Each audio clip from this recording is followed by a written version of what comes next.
నందమూరి కుటుంబం నుంచి మరో హీరో రాకకు రంగం సిద్ధమవుతుంది. ఈసారి అడుగుపడేది నందమూరి బాలకృష్ణ ఇంటి నుంచే.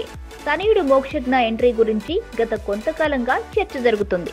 మోక్షజ్ఞ హీరో అవ్వడానికి మరో కొంత సమయం పడుతుందని బాలయ్య చెబుతున్నా తెర వెనుక ప్రయత్నాలు మాత్రం ముమ్మరంగా సాగుతున్నాయి. ఇప్పటికీ మైమ్ యాక్షన్ కోర్సుల్ని ఓ పట్టుబట్టాడట మోక్షజ్ఞ. అలాగే డైలాగ్ డెలివరీ క్లాసులు తీసుకుంటున్నాడని టాక్ వినిపించింది.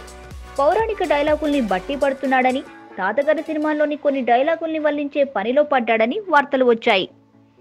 ఇక తొలి సినిమా నిర్మాత సాయి కొరపాటి నిర్మాణంలో ఉంటుందని అప్పట్లో చెప్పుకున్నారు. ఇప్పుడు స్వయంగా ఆయనే వెల్లడించారు.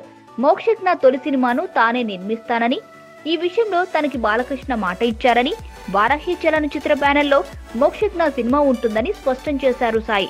మొత్తం మీద ఎంట్రీ సినిమా వారాహితోనే అన్న మాట.